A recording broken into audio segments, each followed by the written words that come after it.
What's up, guys? Welcome back to episode 30 of the Cinematic Boys Reviews. So, it's been a long time since you have seen us do a Cinematic Boys Reviews episode.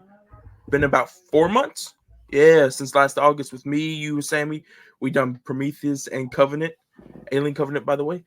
So it's been a long time, but we thought it was going to be a perfect time to return to the Cinematic Boys Reviews with the upcoming Nosferatu being released on Christmas Day, directed by Robert Eggers, of course.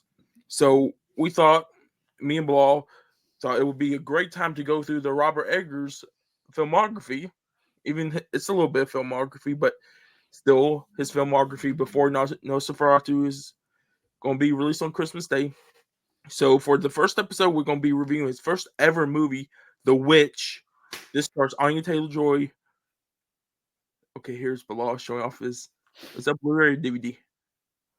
Oh, it's a 4K. Okay. So this stars Anya Taylor-Joy. I think it's Ralph Ineson, and it's absolutely I just really want to talk about this movie, but this was released in 2016.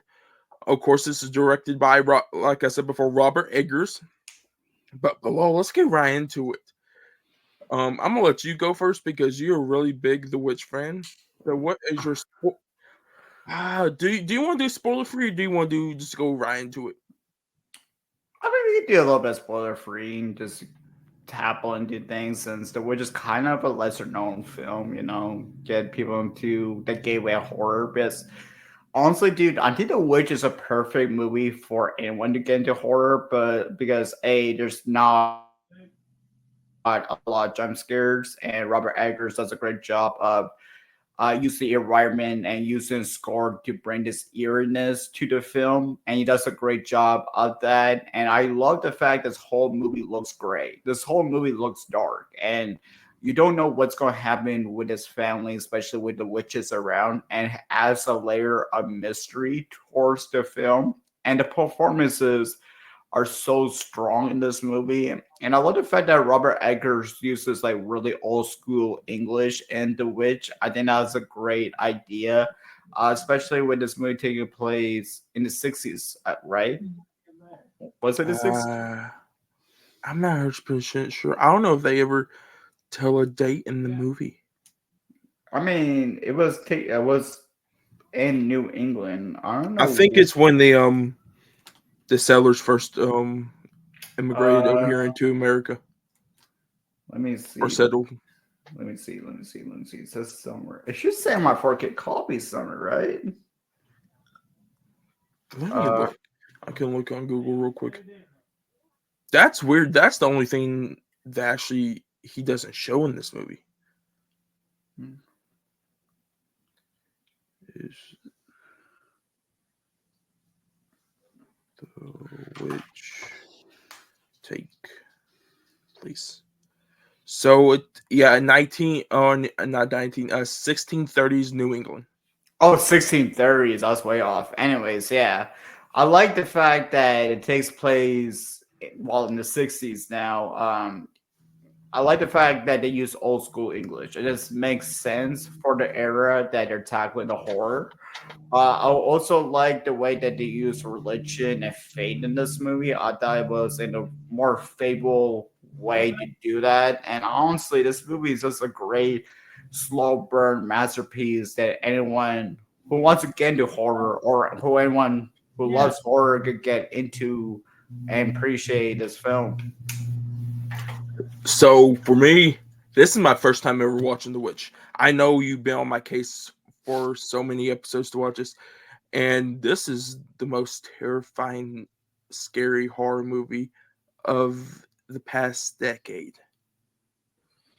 Robert Eggers, for his directorial debut, done an excellent job. Yeah, and expect this tone from Nosferatu because Robert Eggers doesn't do jump scares too often. It's going to be more set of the environment and just bringing you into this horrific world building that he does. And I feel like that's what Nosferatu is going to be like. I think Nosferatu is going to be very, very similar to The Witch in that sense.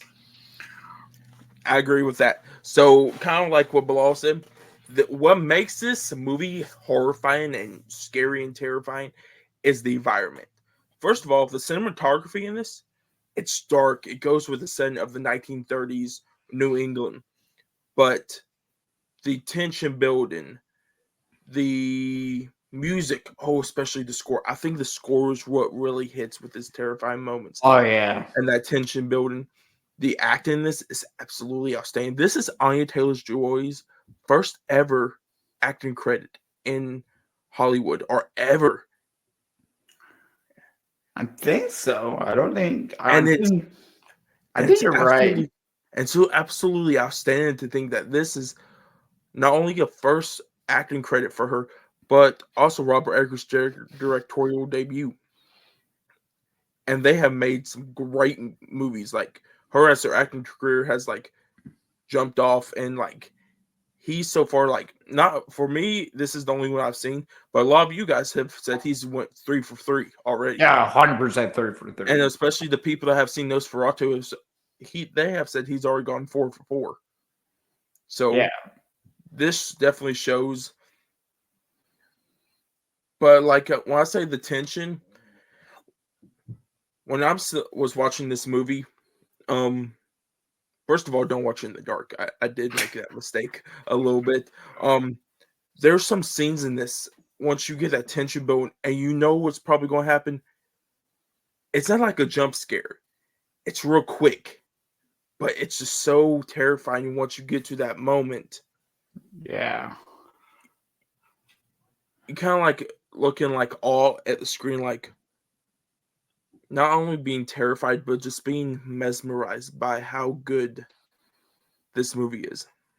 Yeah, and I feel like this is just an excellent horror throughout the whole runtime. I mean, it's a slow burn movie, but it uses the slow undertones to tell a story in such a fascinating yet terrifying way, especially with the performances and, like you said, the music. I think the music elevates the horror elements in our level because I was watching this movie, and my god, the sound of the score is so loud.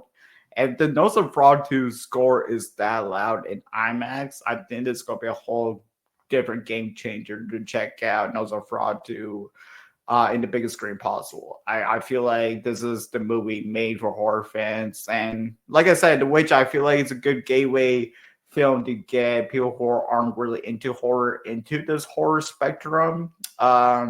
You know, Not even like horror, but if you want like slow burn horror or like folk horror, this is a good one. Like I've watched plenty of slow burn horrors. I think this could probably be the best one I've watched, but I haven't watched a lot of like folklore horror. And if I know this is like everyone's like staple for the top like folklore horror, but if there's some decent ones like this, I'm excited to jump into like this type of genre of horror. yeah. But Bilal, let's just talk a little bit about the movie. Of course, spoilers, guys. I looked up, of course, when I put my review out on social media. This movie is only available to buy or to rent on VOD. There's no streaming site that you can purchase subscription, or like Bilal and we have physical copies of the movie. So if you guys, I think it's everywhere, Walmart, Amazon, all sorts of areas that you guys can get this movie. Well, let's just jump right into it. What's the most horrifying scene in this movie for you? I think the most horrific scene in this movie is when Thompson was doing peekaboo with a little baby, and that baby disappears, and you're wondering where the fuck did the baby go? Ooh, okay. It kind of started right there. It just like edges it, but for me, it's when Caleb is in the woods, right, and Thomason is already back with her parents after getting out of the woods, and Caleb goes up to this house, and you see that door. Like I'm getting goosebumps talking about this right now. You see that door edge open. You just see that the witch just come like exit the house. but she's not in her form. She's into a because of course like witches, especially like this goes for like the scary type of witches in folklore, like the stuff that terrifies us with like the lore of witches, not like the funny stuff like what Disney Channel stuff has. But they take your biggest like I would not say fear, but like um what can I say I the mean, it thing was, you most desire, yeah, yeah. and that she used that on him, and her face though, even though this is what Caleb wants to see, it's her face. It's the like this I said the music, and you agree with this, and the score of that scene, but like with a it's a little jump scare, but it's not too dramatic like other horror movies. Is when you see the hand. Oh yeah, the hand was You go back. creepy to look at. Yeah, the hand looked like an old man, bro. That was wild, bro. Oh, another one. Okay, I'm gonna let you go if you have another horrifying scene. I'm gonna let us do two this time because there's so much. 100%. Being a goat scene when the goat just out of nowhere kills what's the actor's name that chops the wood, Oh, Ralph Innocent. Rob Anderson's character off. That scared the shit out of me because A, the sound design during that was loud. B, you don't expect that to happen and just came out of nowhere. A very effective jump scare in this movie that doesn't really have a lot of jump scares, but once they do a little bit of jump scares, it just gives it a mini heart attack. And I think Black Phillip's kill to Ralph was probably a terrifying scene because you don't really expect that to happen in that sort of way, especially in this movie that doesn't really have a lot of, jump scares, like I said before. I thought that was really effective scare in The Witch. Okay, I'm gonna let's do three. I'm gonna go for mine. That I think the third one, me and you will agree on for our final one. The second one I have is when Thomason and the twins are trapped in the goat pen, Yeah. and of course it's nighttime, and you see the witch like eating the goat, and Oh it's that yeah. camera thing of going forward, and you don't know if this witch is going to be like look like a witch or something like kind of like what they did to Caleb, but it's the horrifying like her face looks like a witch, and it's how close it is. Not only that, it's the setting, like it takes place in the dark, and it's not like Yeah. too dark. It's like enough that you could see, but with the score also is absolutely horrifying. The third one, I think you will agree with me, is the very end. Oh yeah, the ending, the floating witches, that was terrifying. Her The way that Thompson decides to become a witch was terrifying. The film, like, man, that was not well. When I first saw it, I wasn't really expecting ending of everybody losing this movie. That's what essentially happens in this film. And when you revisit it and see the fact that no one wins in this movie, just keeps you haunting, makes you feel scary about this film, and it's just like I said, it's just an excellent movie. I mean, yeah, so not only the flying part, but um when she's walking through the woods with Black Phillip, yeah. the chanting. Oh yeah, That Channing's terrifying. that's because you don't know what you're gonna go into, and you hear it in the woods, and it absolutely gives you chills and goosebumps, and that's why I said don't watch this in the dark because watching this in the dark and hearing, especially with that ending, Yeah, it's like holy crap. yeah. And Another thing about the ending is Kira enter Joy's really creepy laughter at the end when she's becoming a witch. Holy shit, man, that scared the hell out of me, bro. but I like because the whole entire film they tease is Black Phillip actually the devil.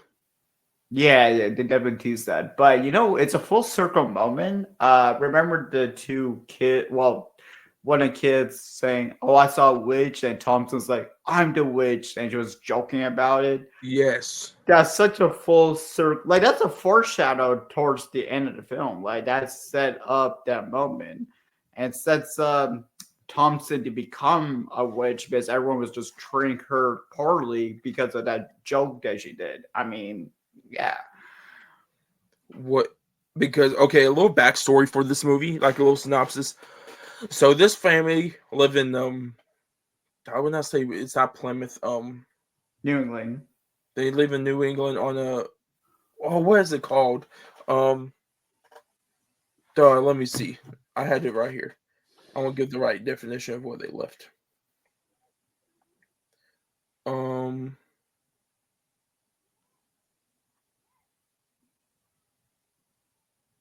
what's the thing that they left? I'm not sure. Uh, Dun, dun, dun.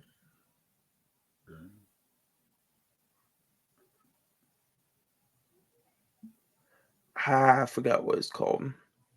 It's gonna probably pop up back in my head, but you guys probably know what I'm talking about. It's where all the settlers lived at the time when they moved here from over in from England, and they are banished from there because of some religious beliefs they have with the town. So they go off, they find this cabin, and a little backstory of like how this all starts. And Bilal kind of said this is they're living life good, and then all of a sudden, Anya Taylor Joy's character of Thomason takes I think it's Samuel, the youngest child, um, and he's playing she's playing peekaboo with him, yeah. and you think it's kind of a little bit terrifying with the way she's doing it though. Peekaboo. Yeah, Peekaboo. and you see Peekaboo. Oh all my you know. I think Nicolas Cage. cuckoo. Yeah, that's what I was thinking a little bit. But you That see, like, did I do the cuckoo right or did yeah, it better? Okay. You want to do the cuckoo? no, no, I'm not Yeah, going to just do the cuckoo. no, I'm Listen, not let's do the people. I need some comfort. no, no. So Oh, come on, man. so Where's Sammy when you need him, bro? hopefully we can get Sammy back on here very soon, especially for Nosferatu. But the last time when she does the peekaboo and the baby's gone and you can hear it and you just see the trees and the grass. Yeah. Oh, yo, another thing about this movie is like the way the animals were acting so differently. Like the rabbits start spazzing out a little bit. Same with the goat. And that's another little detail I like about Okay, it. can I tell you the rabbit? The Yeah. rabbit's a witch. Oh yeah, yeah. I know rabbits a witch. That's why it's like super sus every time you see a rabbit, and especially during the scene when Ralph was shooting a gun, and the gun kind of, you Yeah, know, because it was like a little trick that the witch did to accept shooting it. It went back in his eye. yeah, But okay, so I knew Black Phillip was gonna be a little bit probably gonna be like the devil or something like that. yeah. Especially Because with the horns and stuff, it looked like devil horns to me. Yeah, that, but not his mannerisms, but the eye. The eye of the witch and his eye was about the same color. yeah. I mean, the way they use animals in this was really effective. Remember the scene when Anna Joe's character sees an egg and there's like blood on the egg or something? It's That a was little chicken. little chicken, yeah. That was another effective way to use animal stuff in this film. Or like the goat's milk, that turns into blood. But Yeah. it's like, is that their vision that they're playing into their head? Or does it actually happen? That's what I'm thinking. Yeah. I mean, it's just a whole mystery of things happening. Yeah, I love the scene when the kids were playing with Black Phillip and everyone just getting pissed at the kids. I thought that was pure gold. Those kids were so annoying during the whole runtime when they showed up. Oh, you didn't like the kids? I thought they was okay. They were pretty annoying, but it went along with the story because what's so weird is they did conjure Black Phillip though. They Yeah, kind of were a little bit of a when they said they're witches. Kind of say like you two kind of are a little bit because you're talking to the devil, and the only way Anya Taylor-Joy's character Thomason did was conjure the actual yeah, voice from Black Phillip. So it's kind of like already kind of teasing it there. yeah, for sure. Man, bro, that six pack that Ralph had when he was chopping the wood. I mean, that should be my one routine. Yeah. Chris Evans, who? Captain America, who? That's how you're supposed to do with Captain America. But oh, is there anything else more about this movie? Oh no. Okay, if you had to pick one, for me, I don't know if there's anything, but if you had to pick one thing you didn't like one little nitpick from this movie that you didn't like, it could be character, it could be something in the story. I don't think it's a nitpick because it suits the character or the storyline, but the mom really pissed me off this movie. I thought the mom annoyed me a lot during the whole runtime when she showed up. Yes, a little bit. She was just yelling the whole movie. I'm like, God damn, be quiet for once. I'll try and enjoy it. But And her Joy stabs her. I'm like, thank God. you wax her with that little shovel thing. Yeah. But is that about for you for the witch? We covered the ending. Oh, let's just type in the whole Caleb scene when he gets infected, the whole monologue that he has before dying. That was Oh, it was creepy. That was freaky, and I'll let you talk about that actually. So for me, it's the last part he has when after they're praying and he's thinking that he's good, and us as the audience think that he's going to be good too, but you kind of have a little bit of doubt that there's going to be something happens because he just starts. It's kind of like religious, but it's kind of a little bit out of his mind. Kind of like The Exorcist a little bit. Yeah. Yeah. But like Ralph Innocent's character said, oh no, not his character, it's the mama's character. That demons can also say religious terms also. Oh It's yeah. not only people that like in heaven and stuff, but it's the bad also. So I kind of like that because it kind of like does the learner of like, did this actually work? And the boy just like passed away from what that witch done, or was he still possessed? And that's why. Yeah. That was a disgusting scene. I mean, it was well shot. Shout out, who's the actor who plays Caleb? Because he does such a great job, and I need to give him some credit for his performance because it's really that good. I cannot pronounce his name. Never mind. Harvey.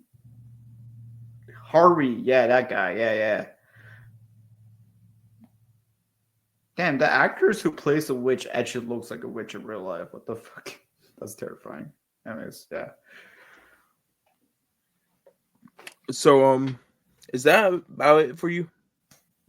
So we talk about the ending. We talk about the witch scene. We talk about how the witch affected Caleb. We saw the rabbit being the witch, especially with the shotgun scene. We talked about Ralph's death. We talked about how much we didn't like the mom. We talked about the kids being annoying. We Am I talking missing? about We talked about the ending as well. So, and I gave a synopsis of like how this movie was set up. yeah. Is that it for you? Because I'm not sure. Yeah, I think we about covered everything for this movie. Yeah. It's really good though. The only thing is if you we said slow burn, a lot of people take away from that. I'm gonna say this, guys. If you don't like slow burns, this movie doesn't drag. This movie actually goes by. Yeah, It's like it took 92 minutes, and you don't feel that 92 minutes. It goes so quick. yeah, it definitely does. Because I feel like I said before, I think it works because the dialogue, especially like I don't understand old school English that well. Like the dialogue confused me a little bit because I'm not really into the old school English, but for the tone of the film, it just works. It just clicks. It just flows smoothly. That's the one thing I kind of glad that Eggers did because he can went like just straight old like American English like right now, but Yeah. he actually went the New England like the folklore. He really deep dived into this folklore. Yeah, see, like you could definitely tell Robert Eggers did his research before writing and directing this film, and he did a great job. I just wonder how he find like these group of people be like Anna Taylor Joy. I wonder how you find Anna Taylor Joy for this movie because I'm pretty sure this is the first time they work together. Yeah, I don't, because this was never. This was like when this was made. This was not made by A24, so it was independent. Went to Sundance in 2015. yeah. Won the best picture of the year. No, it was no. I don't know about best picture there, but it won best director. So Robert Eggers won best director that year at Sundance. A24 picked it up. Then that's when it came out in 2016. Yeah, and the way I discovered this movie was through Chris Duckman. I remember him reviewing this movie. I'm like, this seems pretty interesting. I checked it out, and I was 17, and I shit my pants. Actually, I didn't shit my pants, but I almost shit my pants. I mean, You know what's so weird? You talk about Chris Stuckman, right?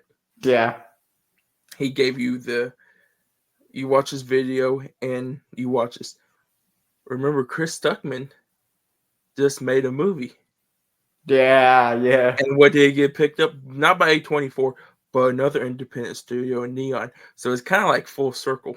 Yeah, it's full circle. It's crazy. Yeah. But I think that's about it for us, like reviewing wise of Yeah. the Witch. But guys, we're going back into our little post session of the reviews. So Bilal, I'm going to look it up, and you're going to guess the audience and the critic score for the Witch. All right. Am I starting now? Yeah, do your predictions while I pull it up. I think critics probably like this way more than the audiences. Probably at 92. I feel like audiences, I don't know, considering it came out around 2016 and slow burn horror wasn't that popular during that era, and I feel like The Witch got appreciation afterwards. I Can feel I give you like, another tip too on it? It came out in February. yeah, I don't think audiences would give this movie a high score. 62. I don't know. I'm going low because considering the time it came out and stuff. And I mean, slow burn horror wasn't ideal back in the day. That's what I remember from it. But yeah, So you're not correct, but you're so close. what? 91 for critics. You were What? off by one. 60 for audience. You were off by two. Bilal, this is the closest you have got in any of our episodes. You're lying. I was right. What you mean, fam? Nah, he said I was right. Okay, I'm gonna look this up real quick. Then we're gonna do the box office predictions. Let me look up the Witch on box office. I don't think. Oh man, you're dang, bro. Dang it. Yeah. So, how much money do you think this movie made? I don't know. Like probably not a lot, right? Like probably like 20 You mil. you gotta think it's A24. 20 mil. 40. 40. It's a Okay. 40 mil. $40 million, which is not bad for this movie. Yeah, because I think A24 was just starting up also around that time. yeah, 100%. And I think the budget is probably really low for this. Ooh, let me look up that budget real quick also. Maybe this is one of the reasons why Eggers got that push from them to direct The Lighthouse. So the budget of this movie was $4 million, so it made 10 times its money back. Oh damn, that's a W. And it gives stardom to Anya Joy because she was in Split the year after, or was it 2016? I think it was maybe 2016. Give me a look real quick. Um, it was 2016, so it's Okay. the same year. Damn, Anya have a great year in 2016. Damn. Split and this? That's solid. That's solid. That's solid. But let me look up our very last thing. We're going to go through not very last thing. We got two more things. Our second to last thing, we're going to talk about the awards, because I bet you I don't know if it won, but I bet this thing had to get some. It probably got nominated for score, I imagine so. Because that score was insane. Okay. Seriously, when's Anne Territory win an Oscar, bro? Like, when's that happening? Like, how many great performances she has to do to win an Oscar? That's kind of ridiculous. So it didn't do anything for the Oscars. But I'm gonna go through a little bit because I kind of want to see what this film has got. A Critics' Choice Award. This got the 2016 nom for Best Science Fiction / Horror Movie. Okay. I kind of want to see if it got anything for the Golden Globes. Anne Territory? Come on, man. That Okay, performance. this was my biggest thing. So this is the only thing it's done for Sundance when it was premiered there. Yeah. Was that Robert Eggers was nominated and won directing award for the directing award there. Nice, nice. Toronto Film Critics best winner for best film feature, Robert Eggers. I was really hoping he got some go. Oh, here we go. Fangoria, the horror award show. Yeah. 2017 Chainsaw Award for best film. 2017 winner Chainsaw Award Best Actress Anya Taylor-Joy. There we go. There we go. 2017 nominee for Chainsaw Award Best Supporting Actor Ralph Anderson. And then best the 2017 nominee for Chainsaw Award for Best Score. Oh, there we go. That's respect. Yeah, yeah. And especially like from like me as a horror fan, if you're in Fangoria's eyes and this one Best Picture, that's definitely excellent for that. Yeah. All right. So what's your rating on this? I'm gonna do 5 out of 5. I'm going to do a 5 out of 5. It's just so good. I've seen it 3 times. It's crazy. It's wild. I know. I thought you saw it 4. Not 3. 3. Oh, is it just 3? Yeah, 3. Wait. No, 4 because I saw it in 2016 a while ago. Well, 2017 a while ago, and then 4. Never mind. But guys, that is it for episode 30. I actually have a question. What would your prediction ranking be for the Robert Eggers movies since you haven't seen all of them yet? Oh, just like prediction right now. Yeah, like your ranking. Yeah, well, like what's your prediction going to be? Like, I mean, then we're going in the end. We'll see if it's like accurate to what you say. You know what I'm saying? 1's Nosferatu. Okay. I think Nosferatu. 2's gonna be The Witch. 3, The Northman. 4, The Lighthouse. I don't think Lighthouse is gonna be last place, my man. I don't know, bro. Lighthouse is tough. I also saw The Northman. I was going to see The Northman in theaters when it was released back in 2022, but I never got the chance to. I did such a weird double feature that day. I saw the Nick Cage movie with Pedro Pascal, and then I saw the Norman. Well, I saw the Norman first, then that Nick Cage movie, and it was a fun double feature. It was totally different tone switch for I sure. was thinking that. But guys, that is it for episode 30 of the Cinemac Boys reviews. I'm glad that we are back to doing these reviews. It was about a guy later though. That's Gladiator crazy. 2, yeah, let's go. Uh, We've been talking about Gladiator our next podcast episode for some news. But guys, with that being said, of course next week for episode 31, we are going to be reviewing The Lighthouse, Robert Eggers' second movie in his filmography. So stay tuned for that one. Of course, our podcast episode 34 will be releasing on Tuesday, where this is going to be released on Sunday. You guys will catch the episode 2 days from them. I don't know what's going to be the topic. Me and Bilal are still deciding on that topic, but you guys will topic for what? For episode 34 of the podcast, our regular Um, podcast.